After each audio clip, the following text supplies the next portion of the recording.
Constable, 1934. Oh, that's the one I have. This was formerly in the library of Florence and Edward Kay, whoever they were, because their little sticker is in the front of the book. So I must have bought this when I was in England. And it has some pencil notes in it, which look to be from Florence and Edward Kay, and gentle little pencil underlinings. And at the end of the MacDonald essay, there is, at the bottom of the page in very tiny penciled, the word feeble. So Florence and Edward Kay They didn't like it. Did not think much of this. Well, let's see what we think of it. Yeah.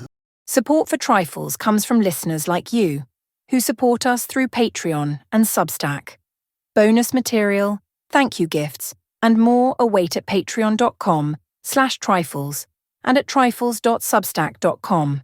And now you can enjoy some Trifles swag, mugs, notepads, and oval stickers, available in our store.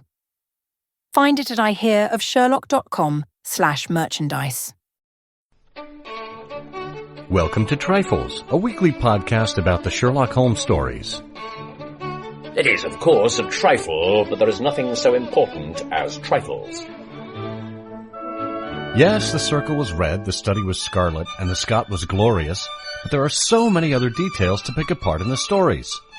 Pray, be precise as to details. You know the plots, but what about the minutiae? Have you ever stopped to wonder about the giant rat of Sumatra, the remarkable worm unknown to science, or the repulsive story of the red leech? You are very inquisitive, Mr. Holmes. It is my business to know what other people don't know. Scott Monty and Burt Wolder will have the answers to these questions and more in Trifles. The game's afoot.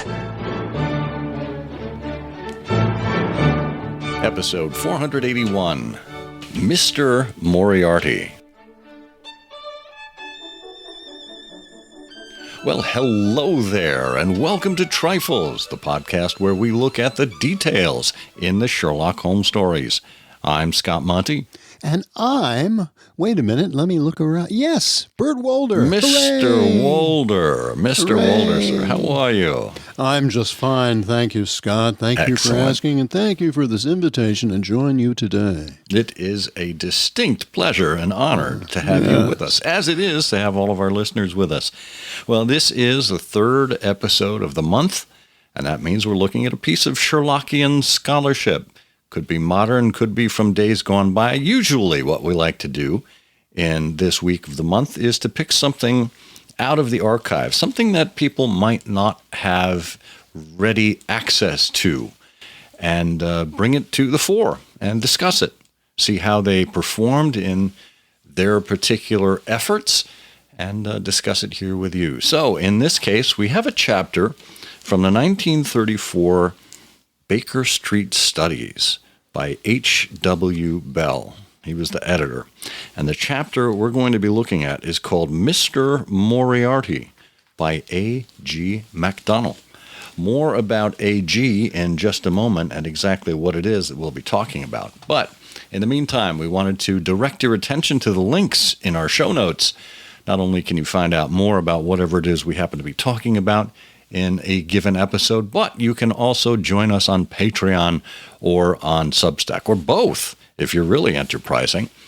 There you'll find links to listen to the show ad-free, as well as to get access to bonus material from time to time. Each month we do a Trifling Trifles episode, and occasionally we do additional bonus content.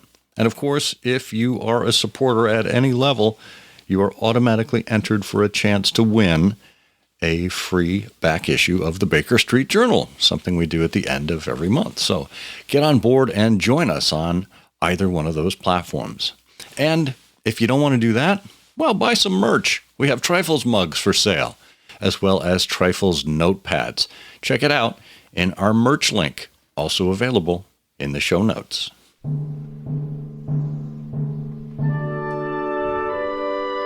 Okay, we crack open Baker Street Studies, as you indicated, from Constable.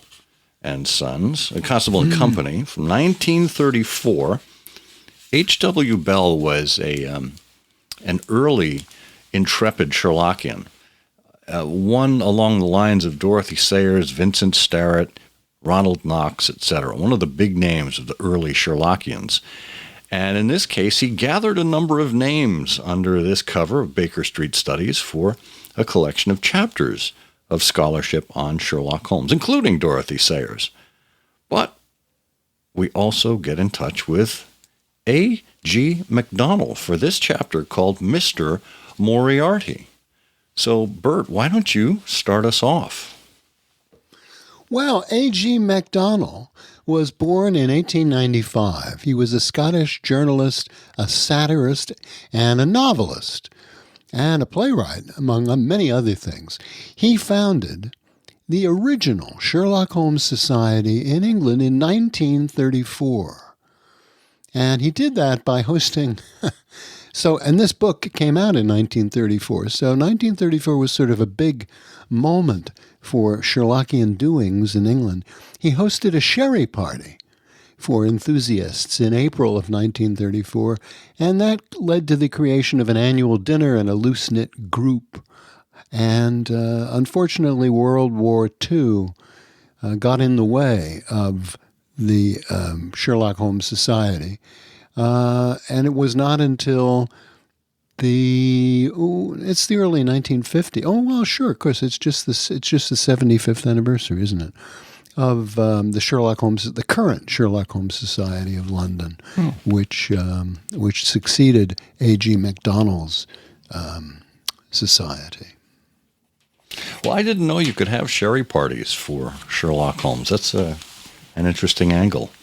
Yeah, how about that? Well, I think we discovered in our research that before this chapter appeared in Bell's Baker Street Studies, it appeared elsewhere. Oh, yeah, it was in the New Statesman in 1929.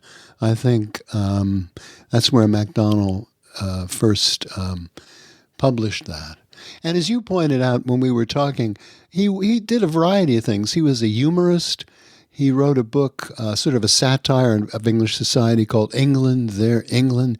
He wrote Napoleon and His Marshals, an account of the Napoleonic War. He wrote the autobiography of a cad, and he also wrote detective stories, occasionally under the name of Robert Millward Kennedy. And, a very interesting fellow. And sadly, he died in 1941. Well, thank goodness he lives on through his writing.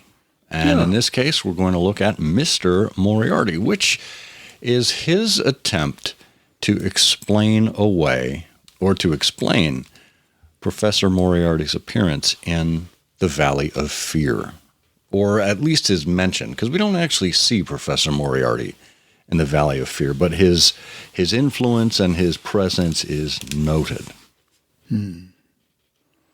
Well, yes, and that's where MacDonald begins here in his essay called Mr. Moriarty, and he just begins it right away. And of course, as our listeners will remember, we learn about Professor Moriarty for the first time in The Final Problem.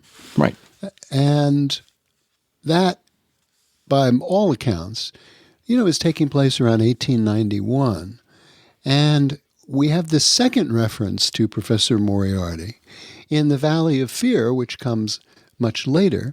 But oddly enough, that appears to contradict that earlier introduction of Professor Moriarty, to which generations of Sherlockians have said, and I quote, "Huh? What?" And that's where MacDonald begins. He says, bang, by far the most important date in the whole saga of 221B Baker Street is the year in which the stranger was killed in Burlstone Manor, Sussex. It's the case which Dr. Watson, with his unerring imagery of phrase, called the Valley of Fear. The reason why the date is of such vital importance is this. If it can be proved that the affair took place at the end of the 90s, a whole new glare of light will be thrown upon the character, the moral sense, the intellectual integrity, the devotion to truth of Mr. Holmes, and the dog-like loyalty of Dr. Watson to his friend will be emphasized more strongly than ever. There's a definite school of thought which places the date of the Valley of Fear in the late 80s. If this can be proved, my thesis falls to the ground. So he starts peppering us with facts. He said the earliest date the story is definite, positive, and exact is that it was on February 4th, 1875, that Bertie Edwards traveled through the gorges of the Gilmerton Mountains from Stagville to Vermissa. At that date, Mr. Edwards was not far from his 30th year. He spent 3 months in the valley. At the end of that time, was arrested. He arrested the famous gang of Scourers. The date of the trial of the Scourers may reasonably be assigned to the autumn of 1875. Could not have been earlier, for we know that desperate attempts were made by the accused men to escape. In vain they struggled, and in vain the money of the lodge was spent like water in an attempt to save them. It's a direct quote from the Valley of Fear. So, considering what can be done with the help of money to delay the process of law in America, we might be justified in assuming that the trial lasted on until 1876 or even 1877. And he says, let us be generous. Let's assume that it was in the autumn of 75 that McGinty went to the scaffold and Ted Baldwin went to the penitentiary for 10 years. On this generous reckoning, Baldwin was released in the autumn of 1885. And it must have been, therefore, in 1886 that Bertie Edwards fled from Chicago and went to California. And he remained in California for more than 5 years, because we know 5 things. His first wife died in California.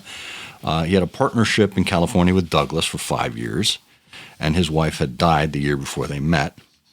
I'm sorry, there weren't 5 things. There were just 2 things. It was the 5 years. So his wife died, and he had the partnership with Douglas for 5 years, and his wife died the year before they met. So it could not have been earlier than the end of 1892 that Edwards suddenly packed up and came to England, right? That's the hinge here. It could not have been before the end of 1892. Well, now, lest our listeners begin rolling their eyes here, what's happening is that MacDonald is taking us back to the events of Valley of Fear, and he's moving forward chronologically to date the actual case, what happened at Burleston. So he's gone back to the first solid date he has, and now he's reviewing the events of the case so he can move forward on some sort of ground. So he's sort of coming to the end of that. He says the reason for Edwards' sudden departure was the appearance in the district of Ted Baldwin and his friends, and this took place, in another quotation from the story, nearer 7 years than 6 before the date of the killing at Burlstone Manor. So that's important, nearly 7 years than 6, Ted Baldwin. So this, he says, places the date of the killing not earlier than the summer of 1899. A collateral piece of evidence is in the age of Bertie Edwards at the time of the case. We're told perfectly clearly by Dr. Watson that Barker, the friend of Edwards, or Douglas, John Douglas, as he called himself at Burleston, was rather younger than Douglas, 45 at the most, and that's Douglas's friend, Barker. Well, this would make Edwards, says MacDonald, about 50, which would correspond with the fact that he was not far from his 30th year in 1875. In other words, he was 26 when he went to Vermissa and 50 at the date of the shooting. And this also corresponds with Dr. Watson's estimate that John Douglas, quote, may have been about 50. So much for the case that the tragedy at Burleston could not possibly have taken place earlier than January 1899. and might even have been later. The case against it depends upon a single sentence in which Dr. Watson, writing of Inspector MacDonald of Scotland Yard, said, "Those were the early days at the end of the 80s." Now, there's only one way this sentence, if accepted, can be made to fit into the remainder of the facts. The original date is positive. The 5 years in California is positive. The nearer 7 years than 6 in Europe is positive. There only remains the sentence which Ted Baldwin received. That is the prison sentence. To bring back that date of the Valley of Fear from 1899 to 1889, we must assume that Baldwin was released the moment he was convicted. And such a hypothesis is not only dead against the facts, as Dr. Watson's recorded them, but totally out of harmony with the whole spirit of Bertie Edwards' triumph over the Scourers. It's the whole essence of his brilliant work in Vermissa Valley in 1875 that secured convictions and thumping sentences against more than 60 of the gang. And to admit for a moment that Ted Baldwin of all people, was released at once, is to ruin the structure of the whole exploit. If, therefore, we're to accept Dr. Watson's statement that those were the early days at the end of the 80s, the whole structure of the book falls to pieces. It's impossible that this sentence can be accepted. And yet, it appears on the face of it to be categorical enough. See, it's interesting, that MacDonald is sort of weaving this tapestry based on this date structure. And, some of our listeners might say, well, Jay, that's pretty thin. But this is early days in this essay yet. So wait till you see where we wind up.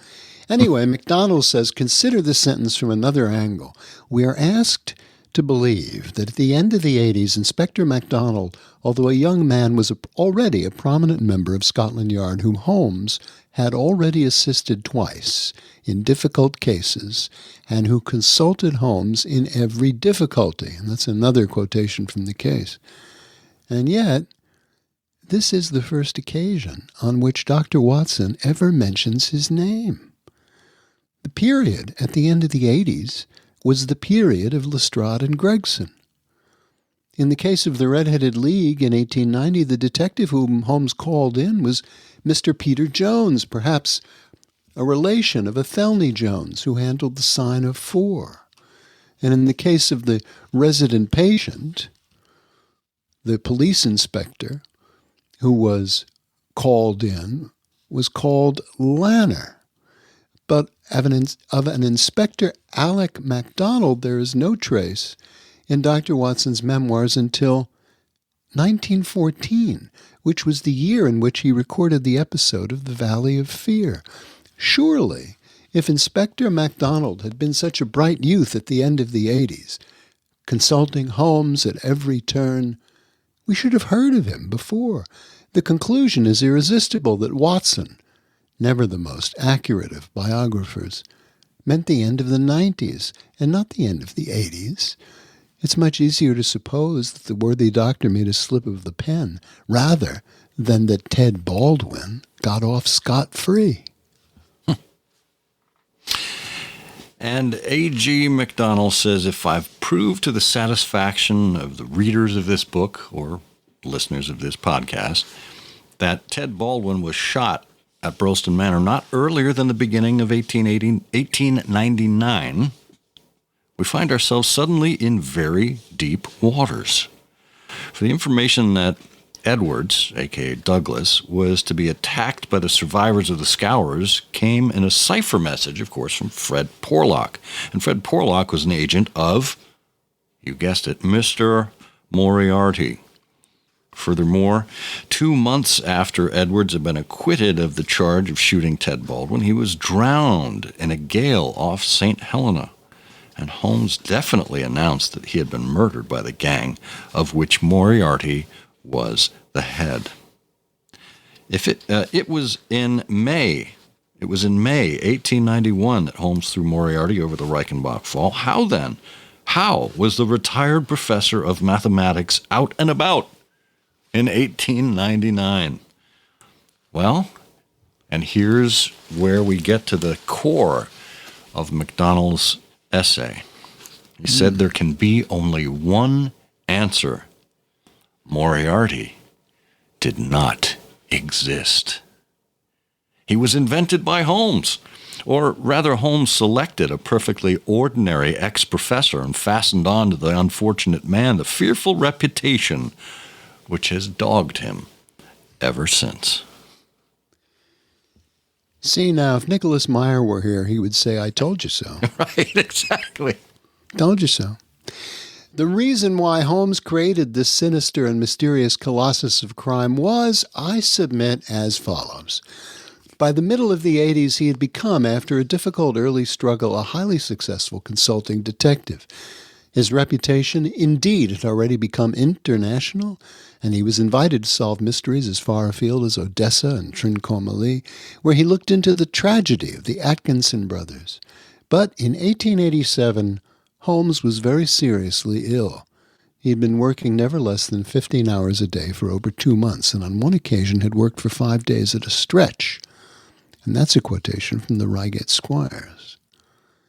He'd been unraveling, of course, the affairs of the Netherlands Sumatra Company and the colossal schemes of Baron Maupertuis, and on April 14th of that year, Watson was summoned to his sickbed in Lyon by telegram.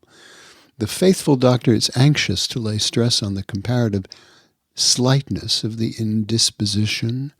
He says he was relieved to find there was nothing formidable in the symptoms, but it's obvious that from this time for several years the great detective was but a shadow of his former self.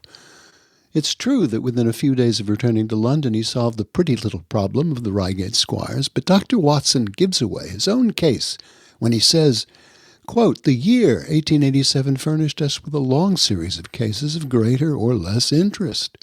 And yet out of all this long series he can only find 3 that are worth chronicling. And these 3 are, first, the affair at Reigate, second, the rather ridiculous episode of the noble bachelor, and third, the case of the 5 orange pips, in which Holmes failed completely." Dr. Watson mentions a 4th, the Camberwell poisoning case, as having given Holmes a chance of helping in the solution. But the doctor is extremely careful not to go into the details of the affair of the Paradol Chamber, of the Amateur Mendicant Society, the loss of the British bark Sophie Anderson, or of the singular adventure of the Grice Pattersons in the island of Ufa. There's another point worth mentioning here. The case of the 5 orange pips is the first one in which Mr. Holmes tried his hand at excusing himself.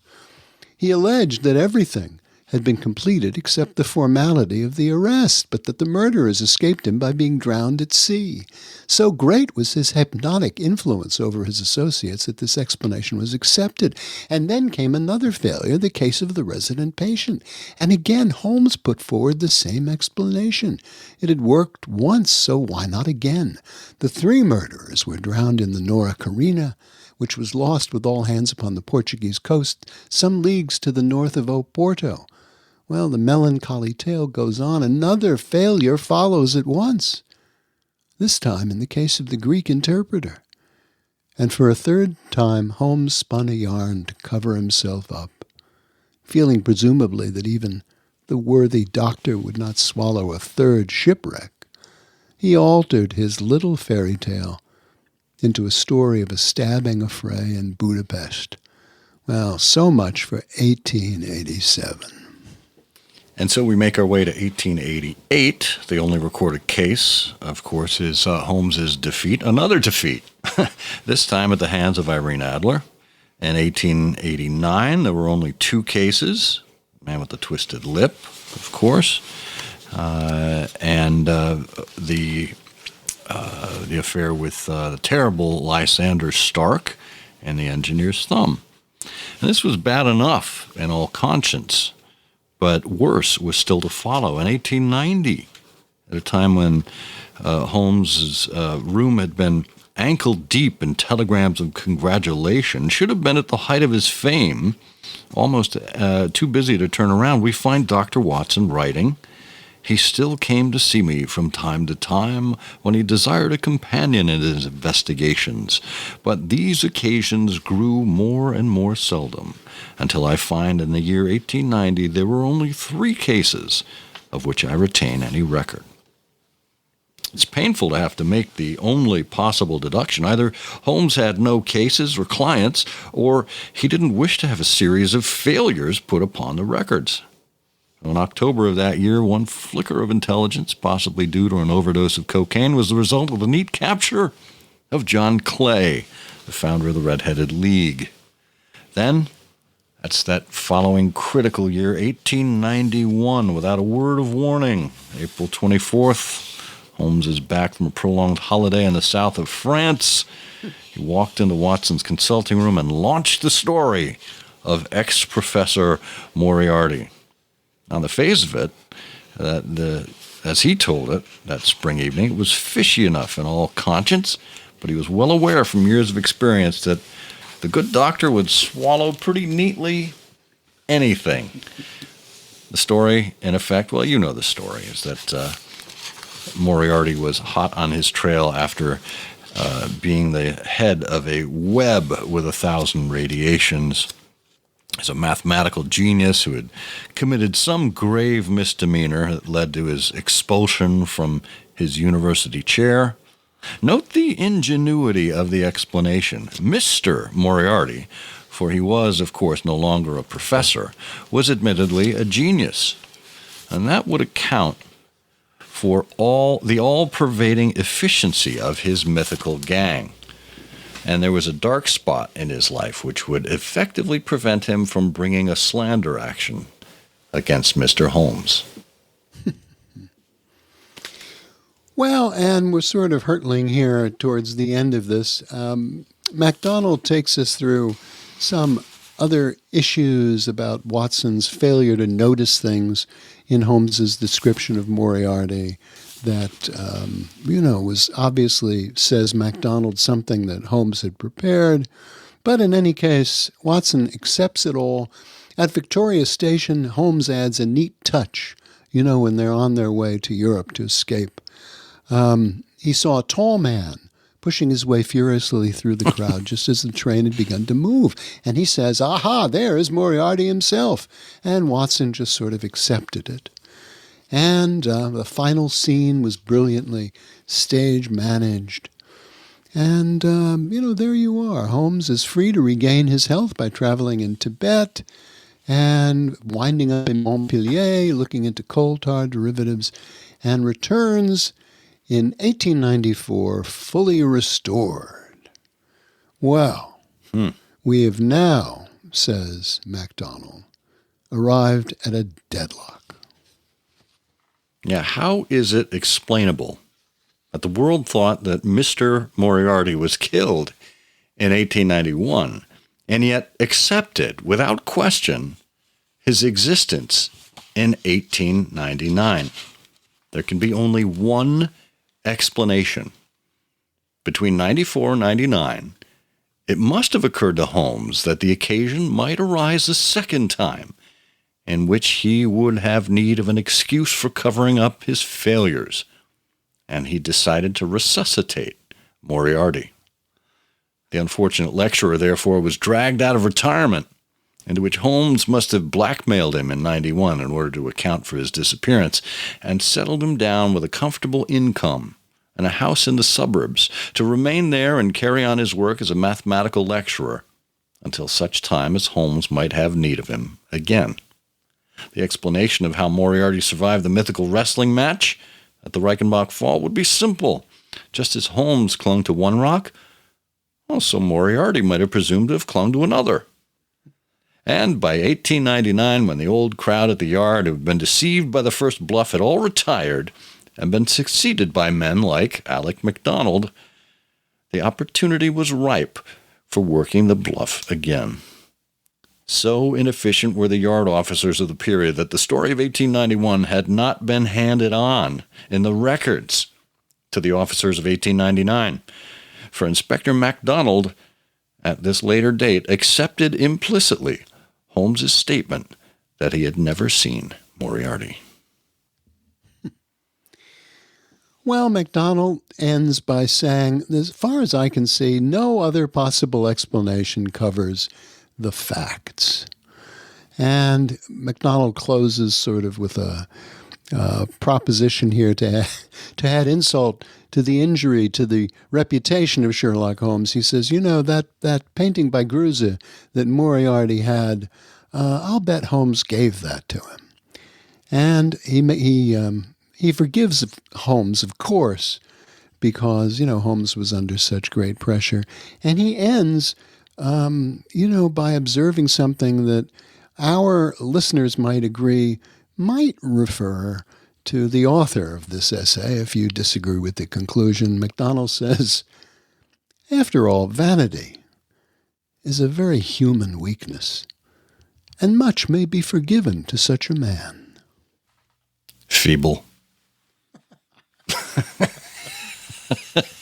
Well, what do you expect? It's just a trifle. It is, of course, a trifle, but there is nothing so important as trifles. Please join us again next week for another installment of Trifles. Show notes are available on SherlockHolmesPodcast.com. Please subscribe to us on Apple Podcasts and be sure to check out our longer show, I Hear of Sherlock Everywhere, where we interview notable Sherlockians and share news of the Sherlockian world. You take my breath away, Mr. Holmes.